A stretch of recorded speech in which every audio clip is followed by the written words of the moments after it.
할렐루야. 오늘은 믿음으로 점프하기 6번째 시간으로 패배의식에서 점프하라라는 제목으로 말씀을 나눌 때에 오늘도 큰 은혜가 임하게 되기를 축복합니다. 학습된 무기력이라는 심리학적인 표현이 있습니다. 무슨 말이냐면 피할 수 없거나 극복할 수 없는 환경에 한 번, 두 번 반복적으로 노출된 경험 때문에 실제로는 자신의 능력으로 피할 수 있습니다. 극복할 수 있습니다. 그럼에도 불구하고 스스로 그러한 상황에서 자포자기하는 것, 이게 학습된 무기력이라고 하는 심리학적인 표현입니다. 가령 여러분은 서커스에서 사용하는 그 코끼리 조련법을 잘 알 것입니다. 조련사는 이 아기 코끼리 때 코끼리의 발에 쇠고리를 묶어서 작은 말뚝에 메어둡니다. 그런데 이 코끼리가 커서 몸무게가 5톤 이상 나가는 큰 체구를 가지고 있을 때도 조그만 말뚝을 뽑고 도망갈 생각을 조금도 하지 못합니다. 이유가 뭘까요? 코끼리가 아주 어렸을 때부터 말뚝에 묶인 채로 길들여졌기 때문이라는 것입니다. 다 자란 코끼리가 작은 말뚝 하나 뽑지 못할까요? 그렇지 않습니다. 그럴 힘이 있어도 이미 실패에 길들여져 노력조차 하지 않을 뿐인 것입니다. 이제는 쇠사슬이 아니라 가느다란 밧줄로도 작은 나뭇가지에 묶어놔도 도망가지 못하는 그러한 모습이 되는 것이죠. 이게 학습된 무기력증이라고 하는 것입니다. 더 쉽게 말하면 패배의식에 길들여지는 것입니다. 우리 신앙생활에 정말 무서운 적이 바로 이것입니다. 패배의식에 노출되는 것, 길들여지는 것. 특별히 이런 생각들과 태도가 오늘을 살고 있는 젊은 세대들에게 더 많이 적용되는 것 같습니다. 아무리 일을 해도, 아무리 노력을 해도 우리나라에서는 가능성이 없다라고 생각하는, 그래서 헬 조선이니 이 땅에는 소망이 없다느니 하는 말들을 너무 쉽게 하는 젊은 세대들의 모습을 발견하게 되는 것이죠.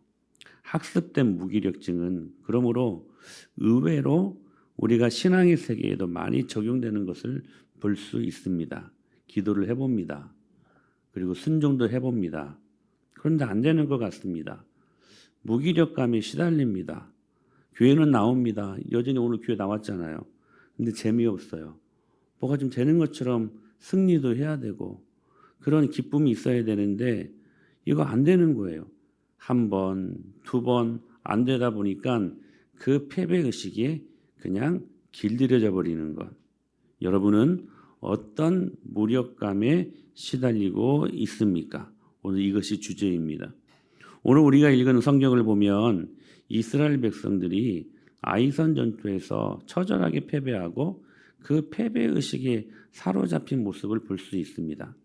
3,000명이 올라가 전쟁을 하는데 36명이 전사하고 혼비백산하여 도망을 하게 됩니다. 이때 이스라엘 사람들의 마음의 상태를 5절에서 이렇게 묘사하고 있습니다. 그들의 백성의 마음이 녹아서 물같이 된지라. 여기 녹았다라는 말이 마사스라는 말인데 낙담하다, 기절하다, 두려워하다라는 뜻을 담고 있습니다. 그러니까 염려와 걱정과 공포가 그들의 마음을 지배한 상태가 된 것입니다. 사람들이 어떤 일들을 하다 패배할 수 있습니까? 없습니까? 있죠. 실패할 수 있습니까? 없습니까? 절대로 용납이 안 되나요? 실패가? 실패할 수 있습니다. 취업을 지원했는데 떨어질 수 있습니다. 진학이 실패할 수 있습니다. 떨어질 수 있고 실패할 수 있습니다. 그런데 패배의식에 사로잡히면 자포자기하는 인생이 되고 맙니다. 몇 번의 실패로 말미암아 때로는 진학을 포기하고 때로는 취업을 포기하고 어떤 사람들은 사랑에 실패를 하다 보면 그 패배의식 때문에 결혼도 포기하고 맙니다. 더 중요한 거 신앙생활도 포기하게 됩니다. 이렇게 우리 안에 짙게 깔려있는 이 패배주의를 어떻게 넘어서야 될까? 여러분 장담하지 마십시오. 여러분의 마음에 결단 갖고 안 되는 것입니다.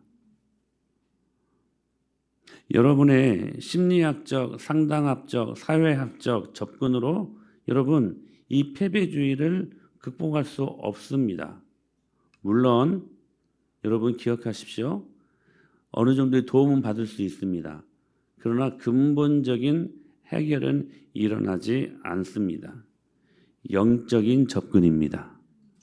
영적인 접근이 이루어져야 됩니다. 특히 개척교회를 하면서 초창기에 저도 모르게 이러한 패배주의 의식에 짙게 깔려 있었던 저의 목회의 지난날의 시간들을 발견하게 됩니다.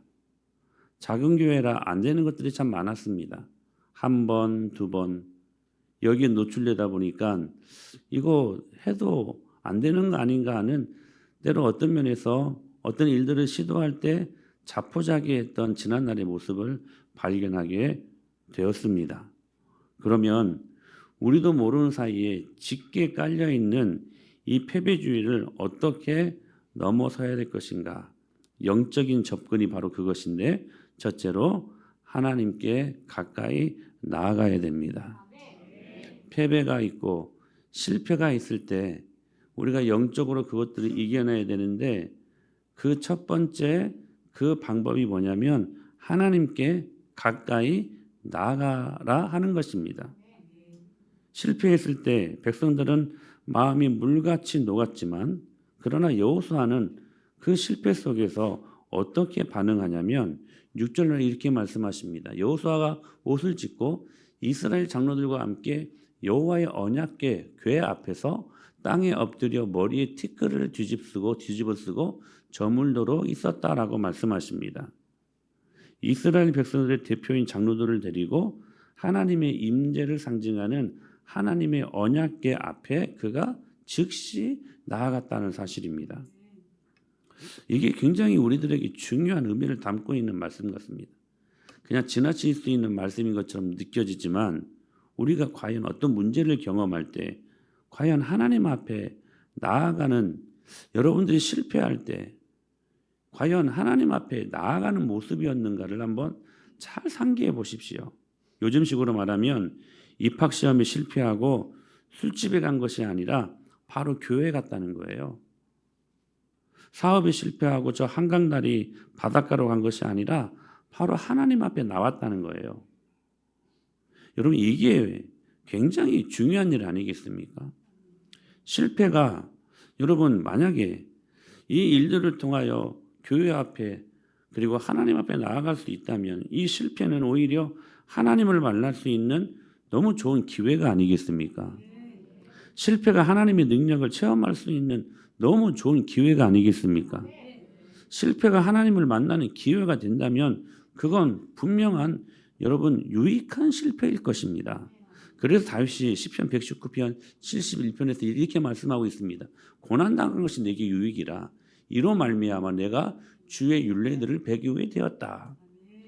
내가 실패당한 것, 내가 어떤 일들을 할 때 패배했어요. 그 때문에 고난이 임해요. 그 고난, 그 패배, 그 실패 당한 것이 다윗에게는 큰 축복이었다는 것입니다. 왜냐하면 이로 말미암아 내가 주의 율례를 배우게 되었기 때문이다. 고난이 아니고 실패가 아니고 패배가 아니면 주님의 율례를 배울 수 없었을 텐데 고난 때문에 주님의 율례, 주님의 섭리와 그분의 계획하심과 그분의 일하심과 그분의 선하신 말씀을 배울 수 여러분 있음이 복이라. 그렇게 말씀하고 있는 것입니다. 여호수아는 옷을 찢었습니다. 땅에 엎드려 머리에 티끌을 물었었다는 것은 극한 슬픔과 극한 회개를 상징하는 표현이었습니다. 저물도록 하나님께 부르짖었습니다. 여러분 인생이 실패할 때 저물도록 하나님 앞에 나아가 기도하고 어떨 때는 금식하고 그래 본 적 있으십니까? 여호수아는 그랬다는 거예요. 하나님께 간절히 저물도록 기도하고 하나님께 부르짖었다는 거예요. 기도를 통하여 실패의 원인을 찾는 것입니다.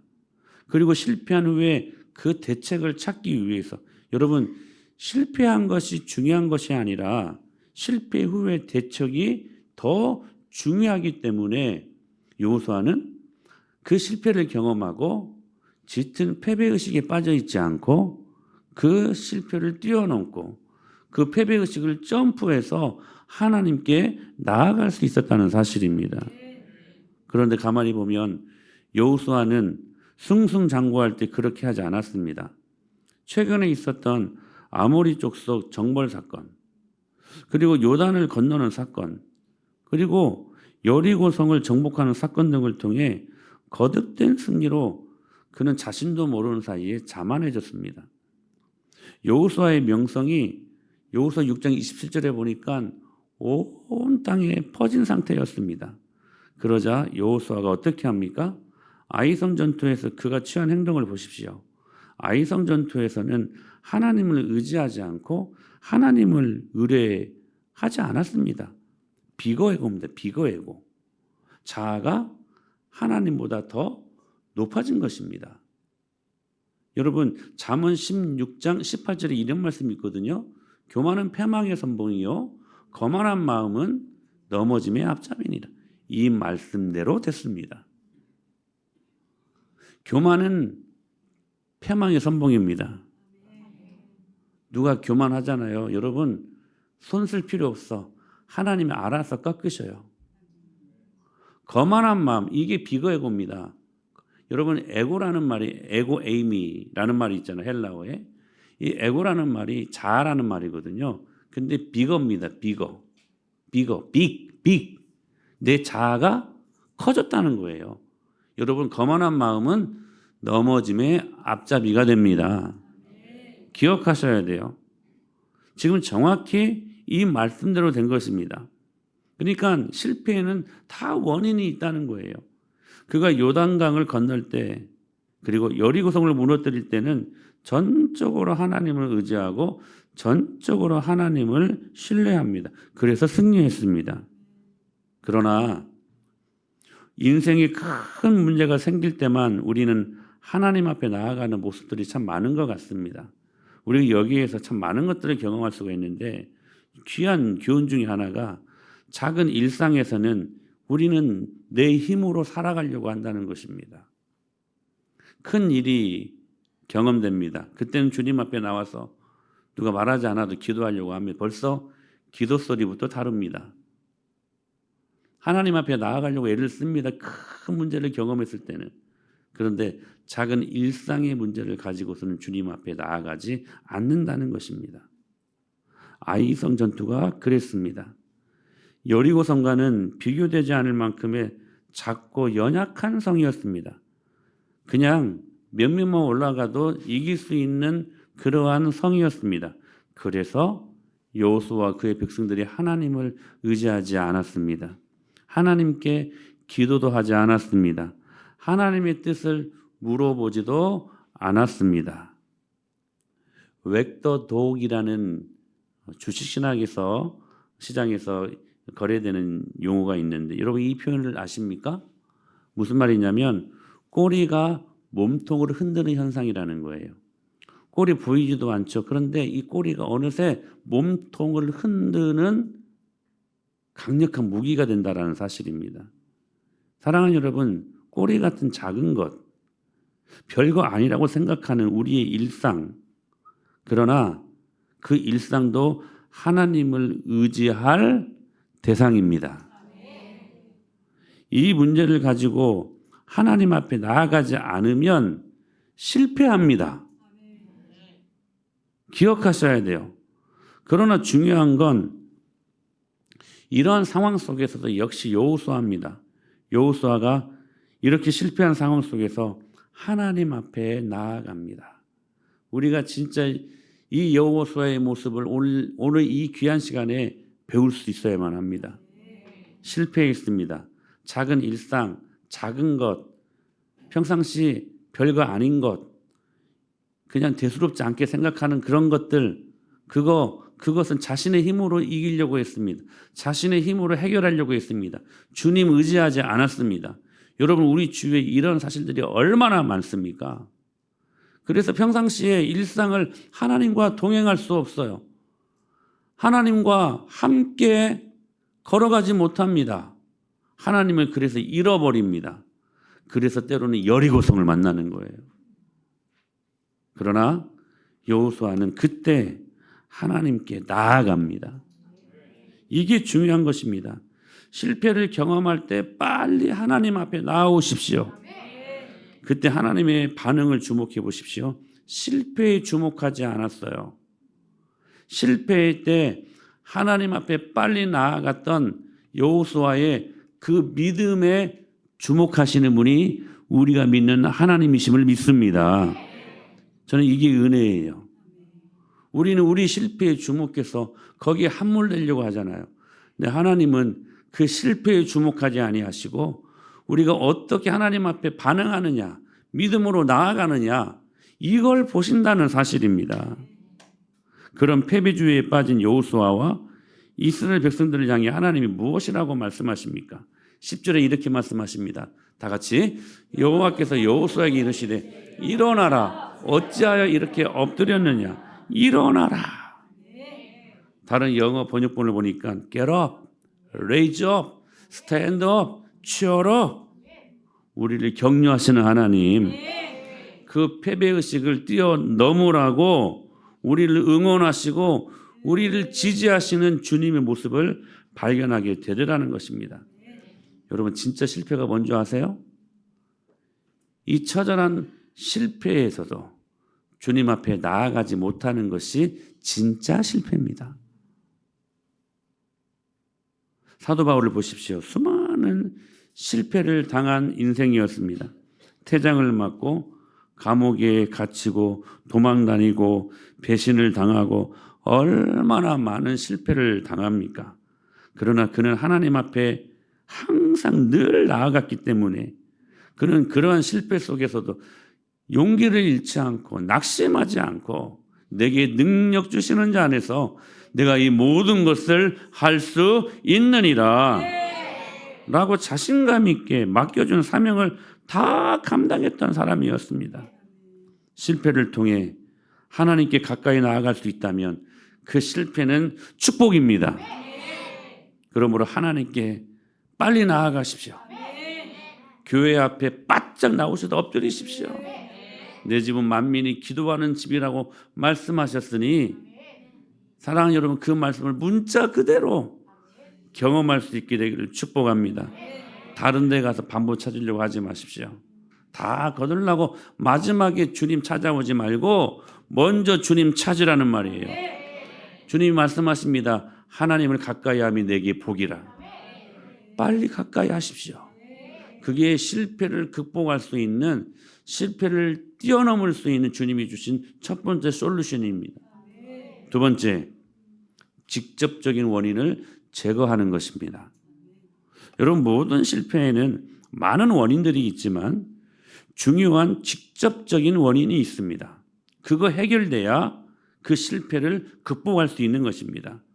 그것을 찾아서 제거하지 않는 이상은 그 실패는 계속 거듭될 것입니다. 애를 씁니다. 일을 갑니다. 여러분 땀을 흘립니다.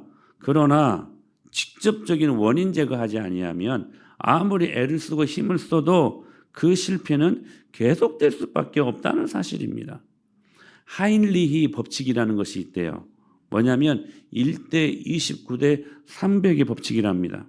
무슨 말이냐면 한 번에 대형 사고가 발생했을 경우 그 전에 유사한 29번의 경미한 사고가 있었고 그 주변에서는 300번의 이상 징후가 감지됐었다는 것입니다. 그러니까 실패가 여러분 우연히 일어나는 것이 아니라는 거예요. 실패에도 이 하인리 법칙이 그대로 적용되는데 바로 실패의 법칙이 바로 그것입니다. 즉 하나의 실패에는 그 이전에 작은 실패가 29건 존재하고 그 안에는 실패를 예고하는 조그마한 사건들이 300건 이상 존재했다는 것입니다. 그러니까 실패에는 반드시 그 원인이 있었다는 거예요. 그래서 이런 말이 있지 않습니까? 우연한 승리는 있어도 우연한 패배는 없다. 그러니까 패배에는, 실패에는 모두가 원인이 있다는 것입니다. 아이성 전투의 실패도 원인이 있었습니다. 단순히 아이성을 얕봐서 교만해서 실패한 게 아닙니다. 직접적인 원인이 있었다는 것입니다. 무엇입니까? 아간이 전리품에 손댄 것입니다. 하나님이 가나안의 첫 성 여리고성의 전리품에는 여호수아 6장 18절에 보니까 그 바친 물건에 손대지 말라 명령하셨거든요. 전쟁을 왜 합니까? 전리품 취하는 재미로 하는 겁니다. 땅을 차지하고. 근데 하나님이 유일하게 여리고성 그 첫 성의 전쟁에서만큼은 전리품에 손대지 말라라고 말씀하십니다. 그런데 아간이 손댑니다. 아간이 온전히 바친 물건을 가졌습니다. 아간이 바친 물건을 취하고 도적질하고 자기 기구 가운데 몰래 숨겨둔 것입니다. 여리고성은 하나님의 11조였습니다. 가나안의 첫 성 여리고성 그건 하나님의 것이었습니다. 그래서 그 전리품에 손대지 말라. 왜요? 하나님의 11조니까. 여러분 11조에 손대면 안 됩니다. 아간이 그 11조에 손댄 거예요. 이 첫성 여리고성은 하나님의 것입니다. 우리의 10분의 1은 하나님의 것입니다. 그런데 그 하나 건드리면 안 돼요. 그게 우리가 복을 받는 원칙이라는 거예요. 근데 아간이 거기에 손을 대버립니다. 손을 대버립니다. 하나님께서 여리고성을 무너뜨릴 때에 여호수아 6장 19절에 보니까 은, 금과 동철 기구들은 다 여호와께 구별될 것이다. 구별될 것이다. 다 구별하라는 거예요. 여러분 11조는 하나님의 구별된 거 아닙니까? 그거 손대지 말라는 거예요. 만지지 말라는 거예요. 너희들 필요한 대로 그거 사용하지 말라는 거예요. 그런데 그래서 그것들을 구별되어 여호와의 곳간에 드려야 된다. 그러면서 여호수아 6장 24절의 말씀을 보니까 더 자세한 말씀이 나와요. 우리가 그 성과 그 가운데 있는 모든 것을 심지어는 은, 금과 동철 기구 외에 이건 여호와의 집에 곳간에 두는 것이었는데 그 나머지 여러분 다른 탐나는 것들도 있었을 거 아닙니까? 그것마저도 손대면 안 된다. 그거 불로 살라서 없애버려라. 그렇게 말씀하실 정도예요. 그렇게. 그러니까 여리고성의 전리품에 손대는 건 아니었던 거였어요. 근데 아간이 손댑니다. 여러분 이것을 우리는 헤렘법이라고 합니다. 헤렘법이 뭔 말이냐면 하나님의 공의를 만족시키기 위해 하나님께 온전히 바쳐지거나 모두 진멸해야 된다는 거예요. 거기에 손대면 안 돼요.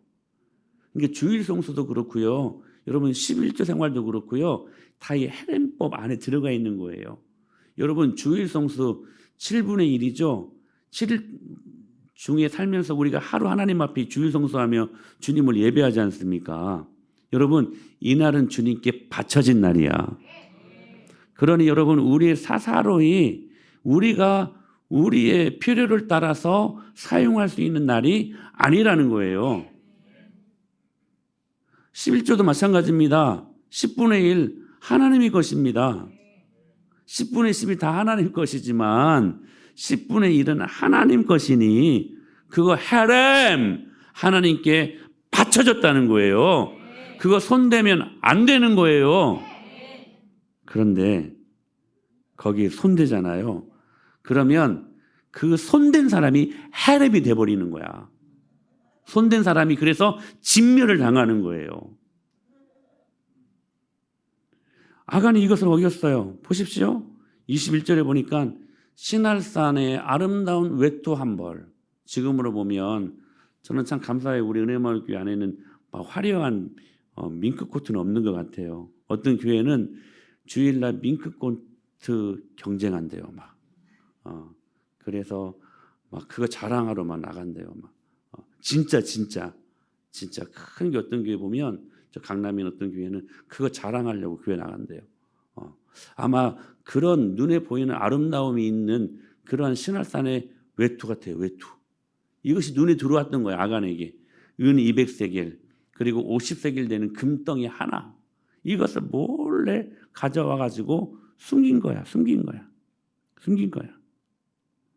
그러니까 이 직접적인 지금 원인을 주님이 보게 하신 거예요. 하나님께 나아갔더니. 그래서 이거 어떻게 하라고 말씀하시는 겁니까? 실패의 직접적인 원인을 제거하라는 거예요. 너희들이 교만했다. 그것도 원인 중에 하나다. 자만했다. 그래서 나한테 묻지 않았다. 기도하지 않았다. 나 의지하지 않았다. 그것도 원인 중에 하나다. 근데 이 전쟁의 직접적인 실패의 원인은 뭐냐면 아간이 그 바친 물건에 손댄 것 때문이다. 직접적인 원인을 주님 앞에 나아갔더니 보여주신 것이에요. 사랑하는 여러분, 만약 이거 제거하지 아니하면 주님이 무섭게 우리들에게 경고하십니다. 내가 너희와 함께 있지 않겠다. 이것처럼 무서운 말씀이 어디 있어요? 주님은 언제나 우리와 함께 하시는 분 아니십니까? 그분이 우리와 함께 하지 않는데 우리가 어떻게 삽니까? 그런데 이거 제거하지 아니하면 내가 너와 함께 하지 않겠다. 아주 무서운 말씀이에요.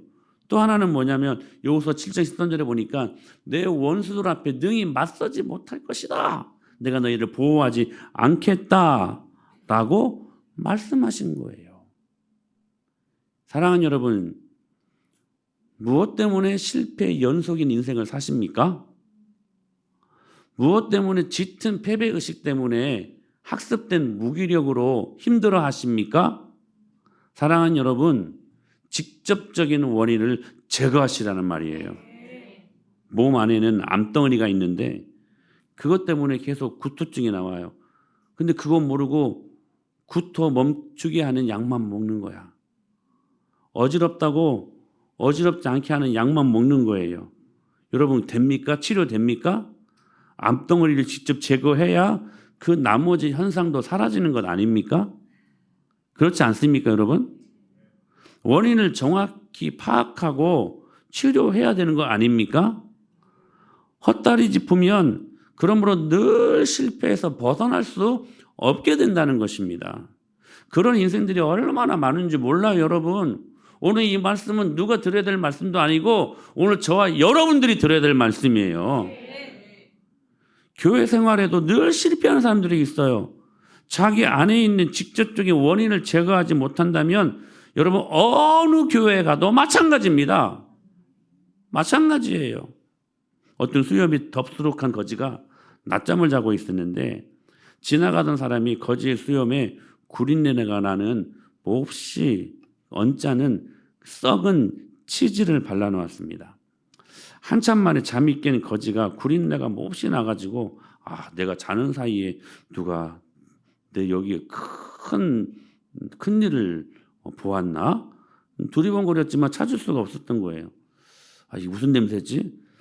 그래서 아직 술이 덜 깨가지고 그런 것으로 생각한 거지가 해장술 한 잔을 하면 될 것으로 생각으로 다시 술집에 가서 그렇게 술 한 잔을 마시는데 여전히 풍겨대는 그 지독한 냄새로 술을 마실 수가 없었던 것입니다. 꽃 냄새를 맡아도 꽃향기가 이 지독한 이 치즈 냄새와 이게 섞여가지고 더 지독한 냄새로 나는 것이었습니다. 아름다운 여성이 옆이 지나가도 경찰관이 옆에 지나가도 썩은 냄새는 계속이었습니다. 그때 거지가 토들대며 이렇게 말합니다. 젠장. 낮잠 한숨 자고 났더니 온 세상이 다 썩어버렸구만. 썩은 것은 자기 코 밑이었는데 이거 제거하지 못하고 여러분 화살을 쏩니다. 화살이 날아갑니다. 근데 관역을 비껴갑니다. 그러면 그 잘못이 관역 때문입니까? 아니면 잘못 쏜 화살 때문입니까? 화살 때문이겠죠. 여러분 가정이 행복하지 못하고 늘 가정에 실패가 임한다면 거기에는 반드시 원인이 있다는 거예요. 사업에 실패하면 거기에도 여러분 반드시 직접적인 원인이 있다는 거예요.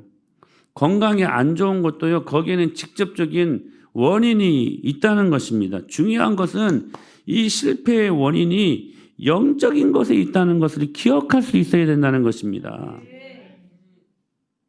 인간관계도 실패하면 그 원인이 기질, 혈액형, 성격이 달라서가 아니라 영적인 문제라는 거예요.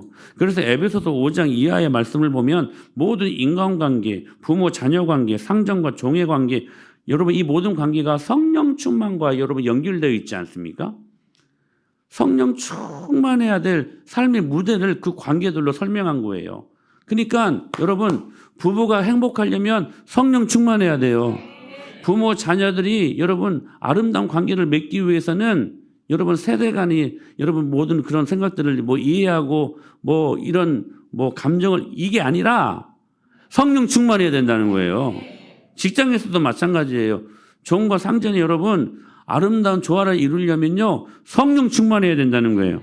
무슨 말입니까? 영적인 것과 관련되어 있다는 거예요.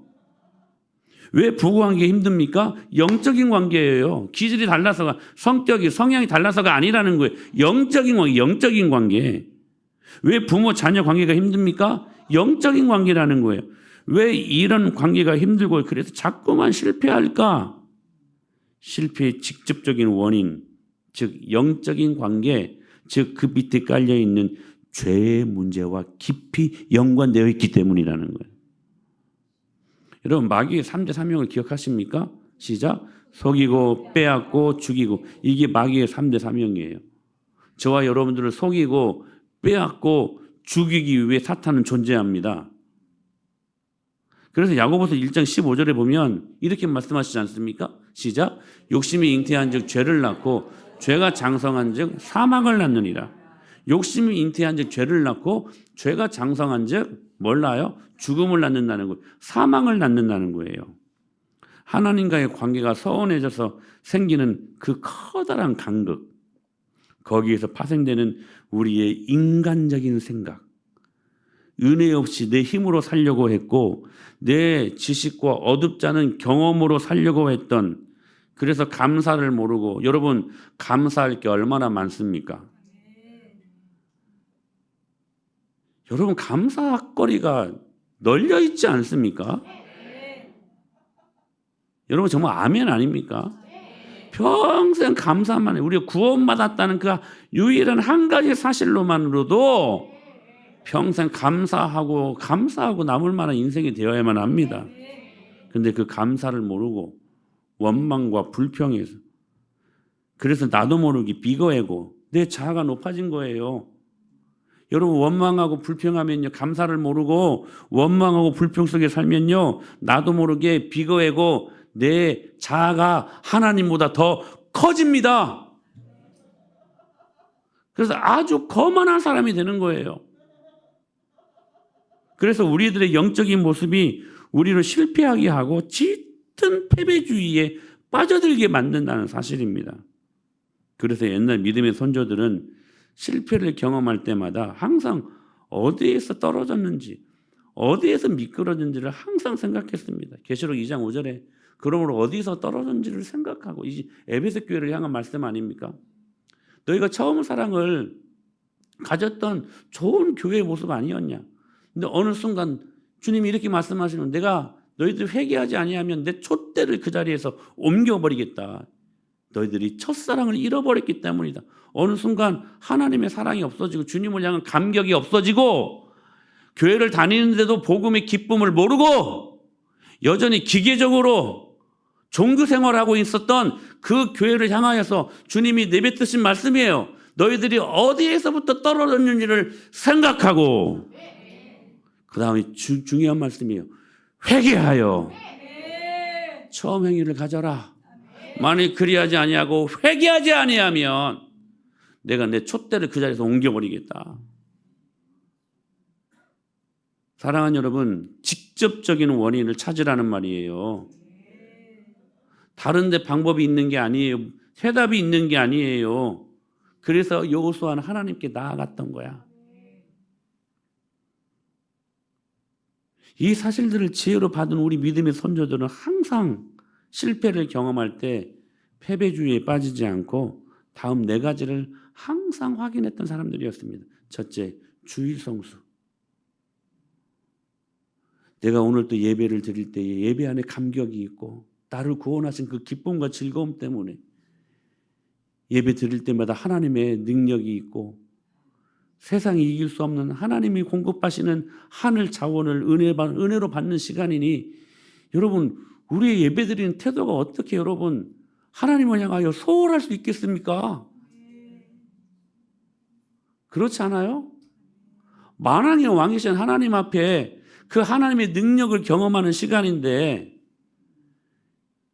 때로 이 은혜가 사라졌고 예배에 대한 감격이 사라졌고 예배에 대한 기대감과 사모함이 없어졌던 나의 이 근본적인 죄악된 모습들 때문에 혹시 내 인생이 지금 실패로 패배로 짙어지고 있지는 않은가? 그거 여러분 점검하시라는 거예요. 믿음의 손주들은 그랬어요. 그래서 예배에 목숨 걸었어요. 주일 성수에 목숨 걸었어요. 어디 예배 시간에 조는 시간이 있고 어디 예배 시간에 하나님을 향하여 그렇지 못하는 여러분 태도를 취할 수 있습니까? 여러분의 예배의 태도를 점검하시라는 거예요. 두 번째는 그들은 항상 11조, 내가 지금 11조 생활 잘하고 있는가? 이거 점검했어요. 11조가 단순히 돈 드리는 시간입니까?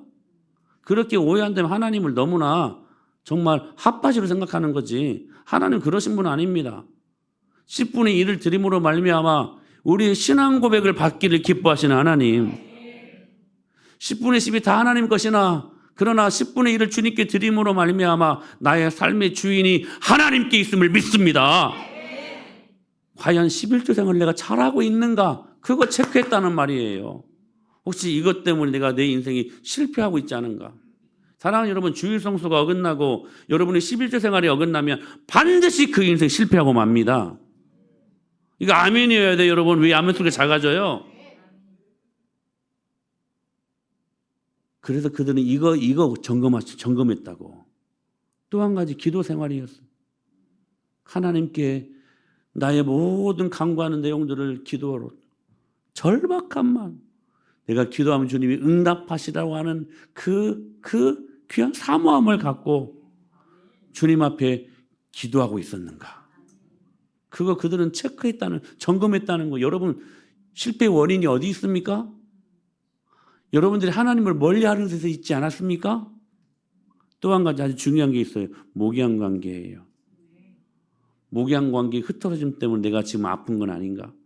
목양 관계 흐트러짐 때문에 내가 지금 실패하고 있지 않은가? 목양 관계 흐트러짐 때문에 어떤 분들은 목양 관계 뭔지도 몰라요.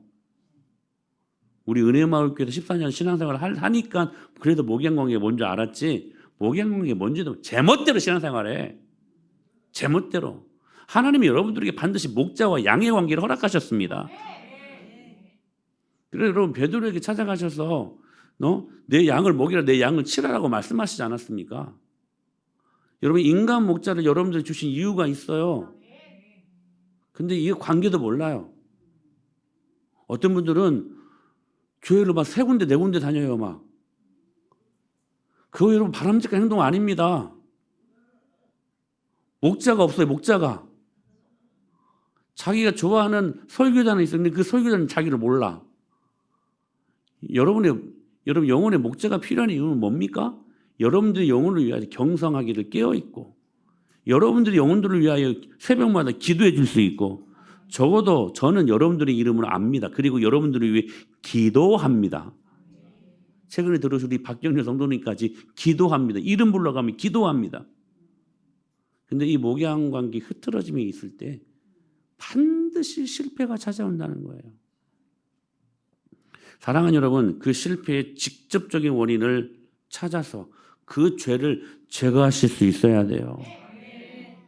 죄의 뿌리, 마귀를 멸하러 오신 예수 그리스도, 그분 의지하십시다. 요한일서 3장 8절에 이렇게 말씀하셨어요. 죄를 짓는 자는 마귀에게 속하나니 마귀는 처음부터 범죄함이라 하나님의 아들이 나타나신 것은 마귀의 일을 멸하려 하심이라.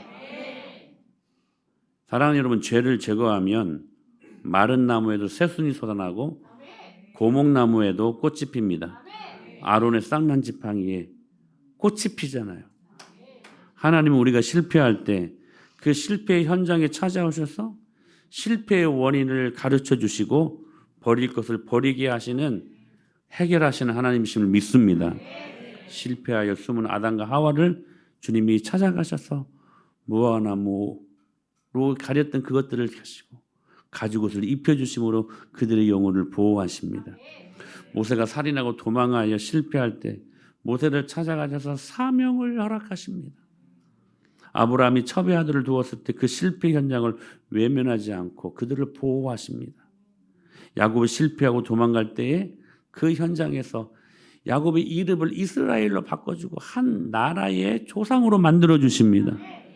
베드로가 주님을 부인하고 주님을 저주까지 한 실패한 루저 인생이었지만 그러나 그 실패한 인생을 찾아가셔서 부활하신 그 예수님의 몸을 찾아가셔서 책임 추궁하지 않고 오히려 아침밥을 차려주시면서 회복의 메시지를 그들에게 허락하시지 않았습니까? 사랑하는 여러분, 우리 교만하지 마십시다. 누구나 실패할 수 있습니다. 그러나 실패했다는 것보다 더 중요한 것은 그 실패를 어떻게 받아들이냐가 더 중요한 것 같습니다. 실패의 경험을 창조적 에너지로 쓰느냐, 파괴적 에너지로 쓰느냐, 실패로 축복을 유통시킬 것인가, 아니면 저주를 유통시킬 것인가. 실패를 두려워하지 마세요. 실패를 통해 예수 그리스도를 십자가에 못 박게 하시기까지 우리를 사랑하신 우리 하나님을 만나게 된다면, 그리고 주님께 회개하고 실패의 원인을 치유할 수 있다면 우리 인생은 우리가 생각할 수 없는 놀라운 새로운 차원의 인생의 길을 주님께서 열게 하실 것을 믿습니다. 그 주님 붙들라는 거예요. 그래서 이 지긋지긋한 패배주의를 예수님의 이름으로 점프해서 승리를 경험하고 2025년 주님이 주신 놀라운 능력을 경험하는 그런 하나님의 사람 될 수 있게 되길 축복합니다.